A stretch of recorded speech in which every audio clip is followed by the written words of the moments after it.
Welcome. It is Verdict with Senator Ted Cruz, Ben Ferguson with you. And Senator, we are in a government shutdown that is ending, and the official vote on that's going to take place today. For most Americans, that means things will get back to normal pretty soon, but it's still chaos in the skies as well. Well, that's right. The shutdown very likely ends today. The House of Representatives is going to vote later this afternoon on the appropriations package and the continuing resolution that the Senate passed on Monday. Our podcast that we put out, we predicted that the government would open on Wednesday, and I think it's very likely to. When the House passes it, I expect the president to sign it pretty much immediately, and once it's signed, the funding has returned. Now it will take a little bit of time. I don't know how quickly paychecks will process. So for the federal employees who haven't gotten paychecks now for 44 days, they would really like their paychecks. And I'll tell you, there are a lot of places, like I'll give you an example, Capitol Hill. There are a lot of people on Capitol Hill, staffers who have not gotten paid, Capitol Police that have not gotten paid.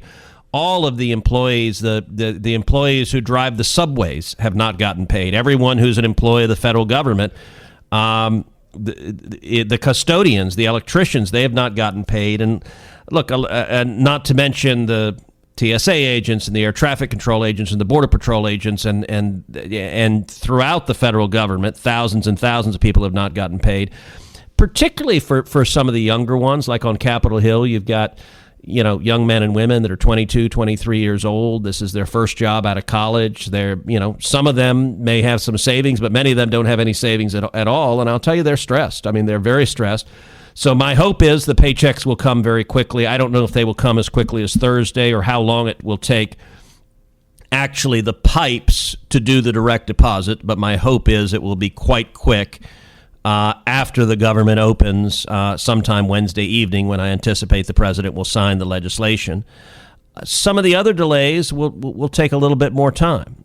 Presumably, when the government opens Wednesday, each of the cabinet agencies will send out emails and notify the non-essential personnel, the personnel who'd been furloughed, come back to work. And so I'm anticipating they'll come back to work Thursday morning because everyone's knowing this is coming. So I think you'll see full staff. Now, it may take a little bit of time to start government services flowing at the same speed that they normally flow at. And something like air travel in particular, my suspicion is there'll be more of a lag in air travel. I anticipate that we'll continue to see delays and cancellations for several days beyond today, because what's driving the delays and cancellations is that a lot of the air traffic controllers and TSA agents have been calling in sick. Maybe that immediately turns around on Thursday, but that depends upon the decision of 50,000 TSA agents and 14,000 air traffic controllers. And the FAA is not going to return to full capacity flights until we have sufficient numbers of controllers in the air traffic control room to ensure that people are flying safely. That's going to be a really important part of the equation, as you described it there. And it's a smart way that I think what we've really seen is true leadership from the transportation secretary on that issue and the Trump administration to make sure, hey, yeah, there's some delays, but we're going to make sure you're safe in the skies. And that is one of the caveats to all of this, is at least you know that someone's kind of looking out for your well-being. And look, there's one party just playing pure politics, trying to hurt people. There's another that's playing defense and trying to protect you. That is, I think, the takeaway from this shutdown. I think that's right. We also saw that the president called for $10,000 bonuses for the air traffic controllers who worked during the shutdown. I think that's a great policy. I think that makes an awful lot of sense. I would like to see the law change so that air traffic controllers get paid whether there's a shutdown or not. And as you know, I voted multiple times for Ron Johnson's legislation that would pay all essential employees so that you don't have federal workers forced to come in and work but not to get a paycheck, because that's what drives things like the sick outs and people not showing up. And so I think it would make perfect sense to have written as a matter of law that regardless of whether there's a shutdown, soldiers and sailors and airmen and Marines and FBI agents and Border Patrol agents and ICE agents and air traffic controllers and TSA agents and everyone who is essential, who is required to work, they get paid. The problem has been that Democrats have voted against that over and over and over again. I don't really see that changing because, look, one of the consequences of this, we have funded 3 appropriations bills. We've funded the agricultural appropriations bill that includes the programs for farmers and ranchers, that includes SNAP. So food stamps is funded. All of that's funded for a year, so there won't be a shutdown on that going forward. We have also funded military construction in the VA, so that's really important, both for construction projects at military bases across the country, and that's a job driver, and it's important for our military defense. That's funded for a year. And the VA, obviously caring for our veterans is critically important. That's funded for a year. So that's good news. It means the next shutdown will have a smaller impact because those 3 appropriations will continue. But the continuing resolution we passed expires January 30th. And I got to say, I will be very surprised if the Democrats don't force another shutdown on January 30th. And so these battles have not gone away. But they're at least delayed till January 30th, and we may be right back with the same problem with flight delays if the Democrats do it again. Yeah, it really is incredible. I want to talk to you real quick about an incredible company, and it is called Backyard Butchers. They are stepping in early this season to make sure American families can feed their loved ones the way tradition intended it. If you buy Backyard Butchers, what you're going to get is real ranch-raised beef from real American families who still believe in doing things the right way. It's beef that's hormone-free, grass-fed, pasture-raised, handled with pride, not genetically modified. Because American tradition deserves better than big ag meat. And yes, your grandmother would approve. She believed food should have integrity and meat should come from ranchers, not the big conglomerates. So you can make grandma proud this Thanksgiving, and you can kick big ag out of the kitchen by getting meat raised right from Backyard Butchers. Right now, Backyard Butchers is offering up to 30% off, plus a free turkey or ham with your purchase. That's pretty amazing. That's 30% off, and your Thanksgiving turkey or ham is free on them. So get straight from the pasture right to you in your home. Go to backyardbutchers.com. Use the promo code VERDICT. That's backyardbutchers.com, promo code VERDICT. I promise it will be a feast your family will remember, and it is going to taste amazing. Backyard Butchers, American tradition, American meat. Senator, I want to ask you a question that you just mentioned earlier, and that is, how do we take some of this insanity off the table? You talked about there being real, conversations about making some of these workers where they would be essential, they would get paid in future shutdowns, so they wouldn't be, we wouldn't have the problems at the airport we have now, but also safety and people that are forced to show up to work, they're going to get paid on time. If this is brought up after the shutdown, what is the main reason why Democrats are against it? Is it just pure leverage at this point? Yes. No, they want to inflict maximum pain. They want the shutdown to be painful for the American people. And it's so they don't want. They were furious when Trump paid the military and he had enough funds from the one big beautiful bill that he could shift money around and pay the military. They wanted the military not to be paid. They're looking for maximum pain because, and they've said this, they've been very candid. They say that's where they get leverage. Tonight it's Tuesday night. It's Veterans Day, so I want to say to everyone who defended this nation, every veteran we have, thank you. We are grateful for your service, your sacrifice. Our liberties are here because of you. I am right now today. I'm in Miami. So this evening I spoke at the Miami-Dade County Lincoln Day dinner.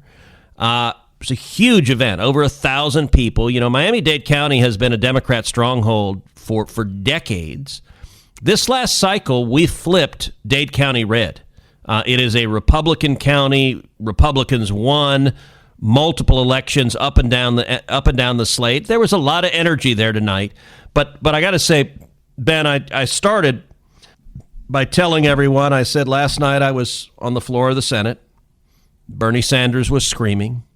Elizabeth Warren let out an angry war whoop. Cory Booker curled up in a ball. Adam Schiff was pouting, and Chuck Schumer was crying. And that's not exactly right, but I said, you know what? All of that says it was a great day for America.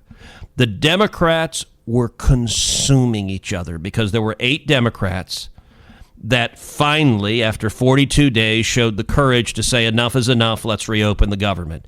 And the Democrats turned on each other with a viciousness that is truly extraordinary. So here was a major story in the Washington Post. Headline: Democrats push for a ruthlessly pragmatic approach to counter Trump. And here's what the Post reported. The fury at 8 Democratic-aligned senators who voted with Republicans to end the longest-ever government shutdown highlights the dramatic shift in the Democratic Party less than a year into President Trump's second term, as voters and lawmakers argue that the party needs to adopt a more ruthless tactics to counter the president and claw its way back to power. So listen, the Democrats are saying the longest shutdown in history wasn't ruthless enough. It needs to be worse. Post continues. The reaction to the 2 votes on Sunday and Monday, which provide a pathway for the government to reopen after more than 40 days, was fierce. Representative Ro Khanna, a Democrat from California, called for Senate Minority Leader Chuck Schumer to be replaced, suggesting he was an ineffective leader even though Schumer opposed the government funding measure. So Schumer voted no, but it doesn't matter. They want to throw him out anyway. House Minority Leader Hakeem Jeffries, Democrat, New York, blasted the 8 senators and said the House Democrats would not support a government funding bill that did not include the health care measures the party has demanded. So today, the Democrats, presumably all or virtually all, are going to vote to keep the shutdown going. Now, I fully expect House Republicans will provide the votes needed to send this to the president.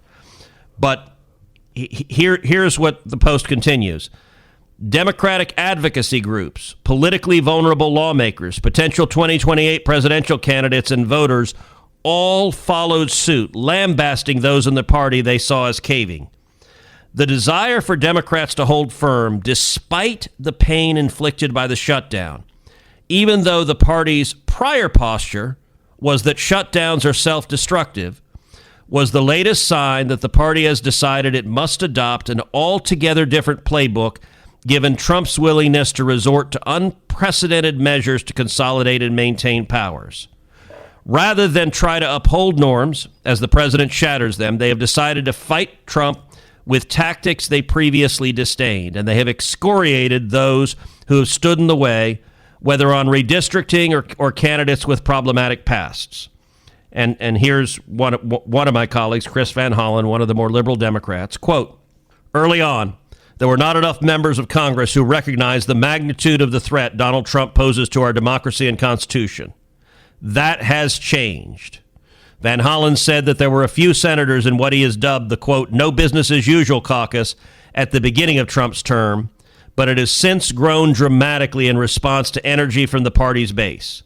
Quote, the lesson is there is power in unity and in members of Congress working in partnership with the grassroots community. This is why so many people are feeling let down at this moment, because that unity was important. This is the reaction on the Democrat side. They are... Schumer is besieged from all sides, and he started this shutdown. We had a shutdown to begin with. This is a civil war, let's be clear, and that's part of what I got to ask you about is there are Democrats now that are basically like off with his head in leadership. They want him gone. They're publicly saying that. They're saying this is the end of him. He is done. MSNBC said it multiple times.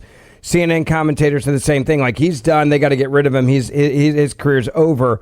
This goes back to the being held hostage by the Marxists, the socialists, and the communists of the Democratic Party now. They didn't police them. Now they're running the party, and they're anarchists. And Chuck Schumer shut down the government for the longest period in history of this country, and that wasn't good enough for them. And he still voted no on reopening it. So he shut it down for the longest in history. He voted no consistently, and yet they're still off with his head. It really is.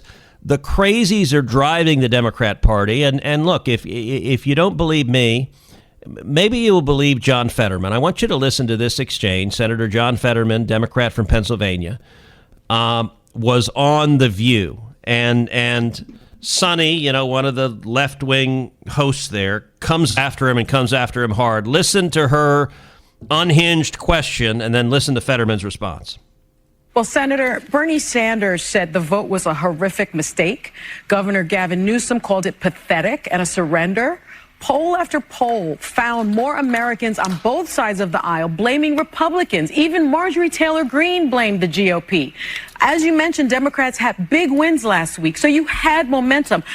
Why give in now? Why bring a butter knife to a gunfight? Are you willing to gamble that the GOP will negotiate on health care in good faith once the government reopens? Because if that gamble is wrong, 500,000 Pennsylvanians that you represent, their health care costs will skyrocket if you are wrong. And I believe you are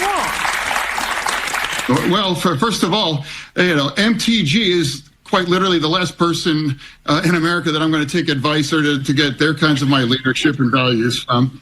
And now if Democrats are celebrating crazy pants like that, then that's on them. And now I don't need a lecture. I don't need a lecture from whether it's Bernie or the governor in California, because they are representing very deep blue kinds of populations. And a lot of those things were part of the extreme. And now remember, what really needs to win, the big win, is involving my state and other states and those things. And why have we arrived here after the election a year ago? We got to forget some of the things that cost us that election. Or now, for me, it's like, that's why I'm trying to remind people that kinds of the extremism, we can't return to those kind of things and realize we need to find a way forward. And I would like to, rather than cite MTG, I'm going to cite one of the new governor-elects saying that my election is not a green light to continue this shutdown, because I promise you, this isn't a political game. It is viewed by many of us, but the reality is 42 million Americans now not sure where their next meal is going to come from, and because we vote like that, or people that haven't been paid for 5 weeks now, and that kinds of chaos. Those workers have to borrow more than $500 million, from their credit union just to pay their bills now. You listen to him talking about paying their bills, and I love that from Fetterman there. They also were very quiet because I don't think they realized he was going to come back with facts that way and describe it. I jokingly said to you before the show started, when's John Fetterman going to join the Republican Party? Because he's been speaking an awful lot of truth about the reality of this shutdown. Well, look, I like John Fetterman, and I will tell you, Republicans actually treat him much more nicely than the Democrats do. The Democrats are mean to him. They're vicious to him. They really have a deep antipathy to him. And the amazing thing is he votes the overwhelming majority of the time with the Democrats. He's on the Commerce Committee with me. On virtually every vote, he votes party line with the Democrats. On most votes on the floor, he votes party line with the Democrats. He has a few defections, so he did vote to open the government, and that's viewed as this great heresy because he didn't want to force a government shutdown and hurt millions of Americans and continue the longest government shutdown in history. And the main area that he's been willing to dissent from virtually every other congressional Democrat is in support of Israel. And we've talked about before that there is a real and cognizable pro-Hamas caucus in the Democrat Party.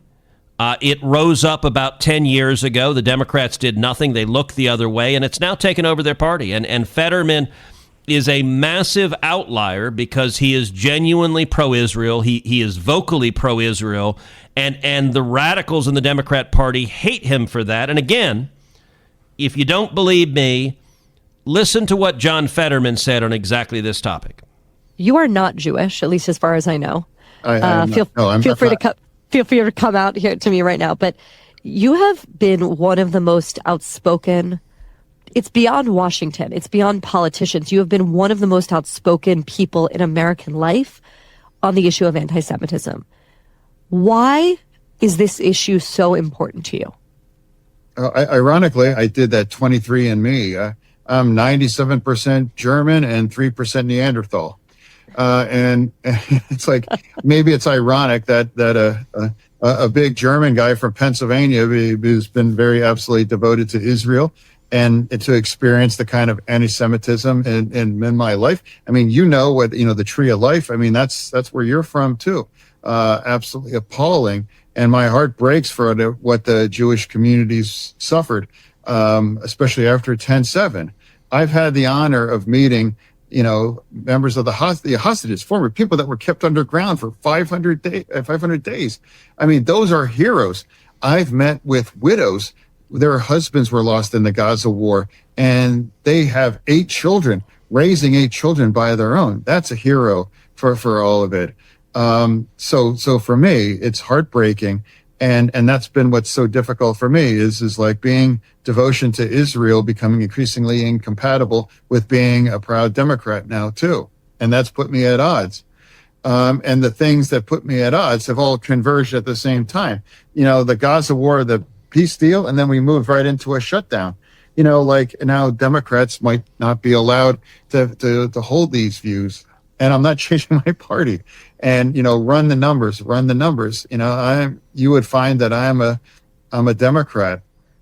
He is a Democrat, but you've walked past his Senate office countless times. I've walked past it probably dozens of times when I'm up in D.C., and he had all the hostage pictures up in his front office, which I thought was incredible. Look, he has been genuinely courageous and sincerely courageous on Israel. And it's earned the absolute ire, hatred, animosity, venom of the radical left in the Democrat Party. I mean, you heard what he just said there, that being pro-Israel is becoming incompatible with being a proud Democrat. I mean, that's a tragic statement. I wish that statement were not true, but it is the biggest reason why their radicals hate him. And much of, when he was first elected and he came into office, he had a stroke during the campaign. And the stroke was very debilitating. When John showed up, the stroke really limited, like when I first met him, what the stroke did is it limited his ability to process auditory input. So you would talk to him, and his brain was not able to process the words he was hearing. And so he would carry with him an iPad that had a translator, because this is one of the consequences that can be from a stroke, is your ability to process words that you hear. Your brain just can't put them together. So you would talk and he would read it. But when he first got there, you would talk to him and he was not able to understand what you were saying. And it hurt your heart. I mean, he's a very bright man. The man's a Harvard graduate, but he had a medical issue that he had real consequences. Early on, the Democrats all circled around him and said he's perfectly capable. There are no issues whatsoever, because they assumed he would be a left-wing Democrat. That's what they expected of him. That was not a crazy expectation going in. And then when he started standing up, particularly on Israel, standing up and defying the pro-Hamas caucus, you started seeing the Democrats leaking and planning stories and really attacking his mental capability. And the irony is, look, you heard in those exchanges, he's now able to have a conversation. He still is a little halting in his communication, and I think that's some of the aftermath of the stroke. But the difference is night and day. You can now have a conversation, and he can hear you in a way that when he showed up in the Senate, he was not able to. And yet Democrats are running to reporters to plant negative stories attacking him.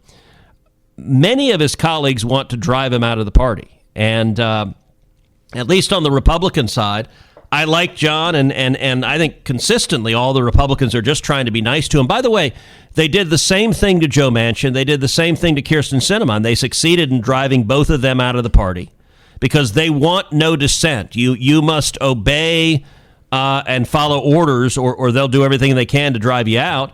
And to be honest, both Sinema and Manchin, I think Republicans were much nicer to than Democrats were, and the consequence was they were both driven out of the party. For the last several weeks, you've heard me talk with Josh Sherrard at Byrna and tell stories about people just like you and I and how they've used their Byrna launcher to protect themselves and their families. Now, if you don't know what a Byrna is, it is a handheld pistol that fires both kinetic rounds and chemical irritants to separate you from an attacker, and it's truly amazing. Now, Josh is back today to share a story about a store owner and how a Byrna launcher could have really come in handy. Yeah, so in Seattle, the owner of a local small business decided to have a sidewalk sale to engage more directly with her community. Well, the day was going great when a male walking down the middle of the street could be seen yelling, screaming and hitting passing cars. This man was clearly suffering from an acute mental episode when he then approached the store owner and began threatening her. After several failed attempts at de-escalating the situation, the woman ultimately tried to go back into the store to try to get to safety. And it was then that the deranged man yelled that he was going to gouge out her eyes and then grabbed her, slammed her to the ground, and began choking her. It was only due to several good Samaritans that jumped in to pull him off of her that probably saved her life. You know, this is a growing trend, unfortunately. Mental health is a serious issue. And in areas with larger homeless populations, these individuals affected by this can really get violent. Could Berna still be effective in this case?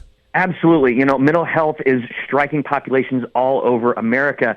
And those with mental health issues that also have substance abuse issues are over 1,100 times more likely to commit violent crime. And the problem is you never know when that may happen. Berna, especially used with our chemical agent projectiles, will incapacitate even those suffering from those acute mental episodes.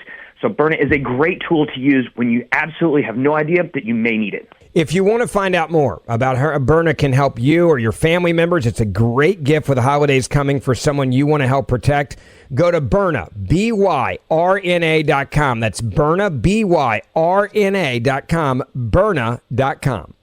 Final question on this. As we move forward, what does your gut say about another government shutdown early next year? I think it is very likely when the CR expires on January 30th. I don't see a fundamental dynamic that changes. Now, maybe, the 8 Democrats who cut the deal now, maybe on January 30th they cut the deal at the front end. That's possible. I can tell you, as we were sitting there on Monday, and they had cast the initial vote on Sunday, and they were getting savaged. On the Republican side, we felt a real urgency, a vote now, because, look, we were very afraid one of them would flip. I mean, there is typically a limit to how much abuse an elected official can take, and the left-wing base was savaging those 8. Now, we actually had a delay because John Kennedy, who's a good friend of mine, was put. In fact, he's been on the podcast just a week ago. Just a week ago, yeah.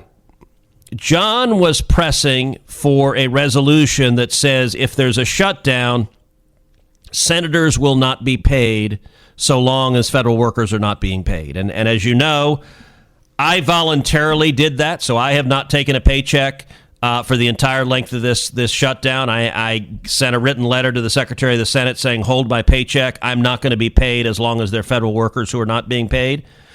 So whenever at some point I'll get my paychecks from the last 40 days in the next presumably few days, whenever the other federal workers do. I don't know when that will come.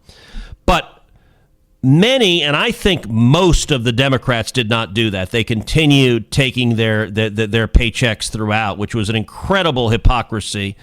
And so Kennedy was pushing really hard for saying, look, no senator should get paid while there's a shutdown. He wanted a vote. When we were taking this up and voting on it, he wanted a separate amendment vote on that. And it was a challenge because the Democrats were refusing to give that amendment vote and saying, if you get that amendment vote, then we want a bunch of amendment votes. And so everything was paralyzed. And it could have delayed, instead of the Senate voting Monday night, it could have delayed till Tuesday or Wednesday or Thursday. And I and many others were really concerned if it delayed till Tuesday or Wednesday or Thursday for the Senate to vote, one or more of the 8 Democrats would get cold feet and flip. And so actually the way it got resolved is I went to John Kennedy's office, and he and I are good friends, and I said, look, can we work something out? Because he was really mad. He was frustrated that he couldn't get his vote. I said, can we work something out that lets us vote to reopen the government and get you what you want? And so we cut an agreement that next week the Rules Committee, on which I serve, is going to vote on John Kennedy's resolution. And I think we're going to vote it out of the Rules Committee and put it on the Senate floor, and we'll vote on the Senate floor right after Thanksgiving on Kennedy's provision. And I asked him, look, would you be willing to accept a vote on this that's separate, that doesn't delay the overall funding bill? Because if we delay it, if one of these Democrats get cold feet, we could have another week, 2, 3, 4 weeks of shutdown, and none of us want that. And Kennedy, he was angry, but he said yes, he would agree to that. I'm really glad John did that. That was the right thing.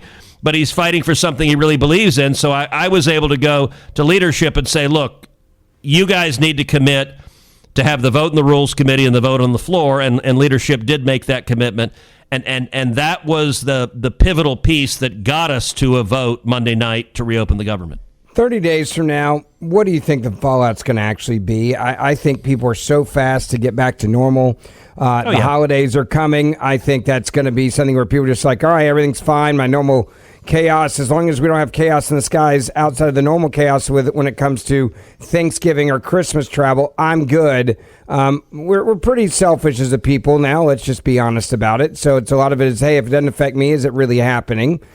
This happens now, and is there going to be fallout or accountability on either side? Yeah, look, people will remember what impacted themselves and their families. So if your food stamps got delayed, you'll remember that. That will have made a real difference. If your paycheck got delayed, that will impact you. I was having a conversation with a Capitol Police officer yesterday, and this was a Capitol Police officer who was a veteran, had been around a while, and he was talking about how they were giving grief to like some of the rookies who were brand new. He said there was a class straight out of the academy who started like 2 days before the shutdown. And, these are all really, young men and women, 22, 23 years old. And this is like their first job. And suddenly they're not getting paid. And he did say the veteran Capitol Police officers were basically giving grief to the young rookies and being like, oh, you're new to this game. And shutdowns are part of working for the federal government. But a lot of these young guys don't have much savings. So they were a little bit shell-shocked from it. Those folks will remember. But most Americans, if it didn't impact you, the biggest way that a lot of Americans were impacted was flight delays and flight delays and cancellations. The people who had their trip to visit their mom canceled, the trip to go to a funeral in the family, the trip to go on family vacation, the trip to go on a work trip. People will be annoyed at that. Now, look, it's November. We'll move into Thanksgiving. I think by Thanksgiving, the air traffic will be back to normal, so it won't be an additional burden, and then we'll get into Christmas and the holidays. And do I think by December 1, the shutdown's going to be front and center in anyone's mind? Not really. But then we're going to get to January 30th, and I mentioned in the last podcast, it was really important that we had the continuing resolution. There was a big push to get it to expire on like December 21st. Yeah. That was a terrible idea because often if government funding expires right before Christmas, look, obviously every member of Congress wants to get home to be with their family for Christmas. That's natural. Most of us have kids. You want to be with your kids for Christmas. That leads frequently to really bad deals. There's an old phrase that jet fumes get in the air, that people are really anxious to get out of town, so they'll agree to horrible deals. So the conservatives, I was pressing hard, do not end it right before Christmas. We need to go into January so we don't have that pressure pushing people to make a bad deal. And thankfully, and I'll give John Thune credit. John Thune leaned in and said, we're going till January 30th. That's what's in there. We will have this same fight at the end of January, but that at least gives us some more time and some more time to deal with it. One of the things that's coming out of the shutdown that I do think is interesting, and I did not see this coming. Maybe you did, but this was not on my bingo card for government shutdown conversations after the fact, and that is the outrageous subsidies of Obamacare. It was called the Affordable Care Act. We now know that it's anything but affordable. Even yesterday on TV, Navarro said, well, we know that premiums have gone up 100, 200, 300%, and that's why we need the government open, as she described it, and why we need to fix this. She just said the problem. And I'm like, you guys told us this was going to be affordable. It is not affordable. Not only that, I think at some point it's pretty clear it's not sustainable. And so this is like, for me, Social Security 2.0 issue, right? Sustainability and solvency. This is now, I think, given a gift to fiscal responsibility that people are talking about just how crazy these subsidies are. We're talking about trillions we've spent. Yeah, look, you go back to when I filibustered on the Senate floor against Obamacare, and I spoke for 21 hours straight. And you know, you may recall red, green eggs, and ham, which a lot of people forget why I read green eggs and ham. The reason is at the time, my daughters were 3 and 5 years old. And whenever I was at home, I would read them bedtime stories. And so it was their bedtime. I was talking for 21 hours. It was their bedtime. So we called home and told them turn on the TV, and I read them green eggs and ham on TV. And my favorite picture, you've seen it, Ben. Oh, yeah, I love it. That hangs in my Senate office in D.C., is the two girls. They're both in matching pajamas, which at 3 and 5 they could do. At 15 and 17, we're well past the stage of matching pajamas. But that they're in matching pajamas, and Catherine, the 3-year-old, she has her hand on the TV, and she's looking at it in wonderment as her daddy's reading her Dr. Seuss on television. And Caroline, and you know my girls really well. Caroline is the eldest, and I love her, but she's a cynical kid. Not much her dad does impresses her. And in that picture, that was very accurate, by the way. Very accurate. No. There are a few things better for humility than being a parent, because your kids really, if you're starting to get a big head, your kids are really good for bringing you down to earth. Yep. But this picture, Caroline at age 5, she's cracking up laughing. And it's why I love this picture, because there's just joy in her face. And when I came home after the filibuster, at age 5, she had her arms crossed and she said, "Okay, Dad, that was cool." And it was like, yes, finally, like those victories. It took me talking for 21 hours to get a cool. Yeah. So in that filibuster, I laid out exactly what has happened, that premiums are going to skyrocket. Remember, Barack Obama promised that Obamacare would cut the average family's premiums by $2,500. Yeah. It has massively increased the average family's premiums instead. And there's a reason for that. What Obamacare did is drastically reduce the choices people had and forced people into more expensive plans. It basically outlawed less expensive plans. And Economics 101, supply and demand, when you shrink supply and you also mandate demand, which Obamacare initially had the individual mandate that forced people to buy, the combination of that drives prices through the roof. Now, we repealed the individual mandate, and I was the one who led the fight to do that. So we successfully repealed the individual mandate. Under the original Obamacare, if you lacked the income to be able to afford health care, the consequence of that is the IRS would fine you. So you'd have an insult to injury. You didn't have the money to pay for health insurance, and the IRS came and fined you. It was idiotic policy. Thankfully, we repealed that, and that was in 2017, a fight I led and won.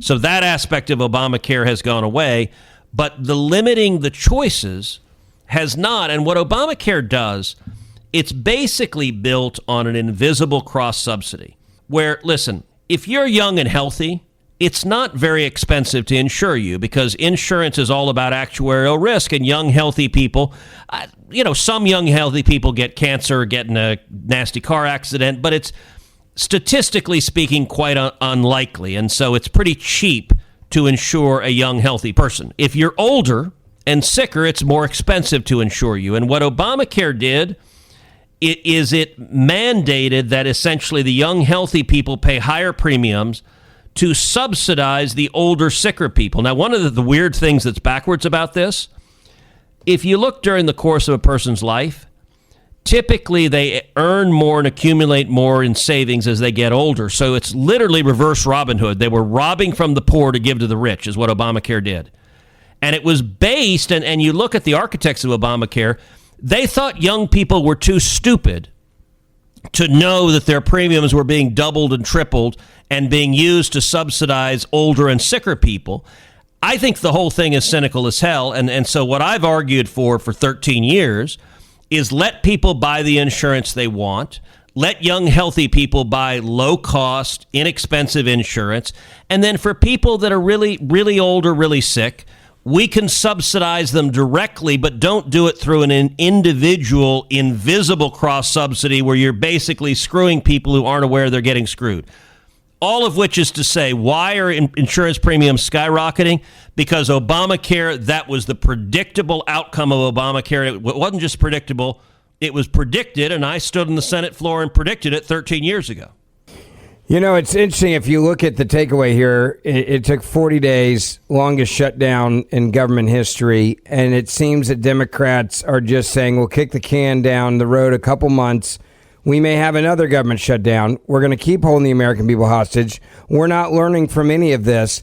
And this is a scary way that the government's being run right now. But this is what happens when you have the extreme left, who is hell-bent on hurting Americans to get their way when they don't win an election. And that's what this is really all about for them. We'll keep you updated on all of it. Don't forget. Rage is not an agenda. Anger is not an agenda. Hate is not an agenda. And unfortunately, on the far left in the Democrat Party, that is what they are for, is rage, hate, and anger.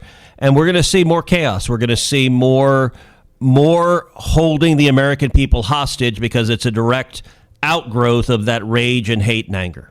Yeah, amen to that.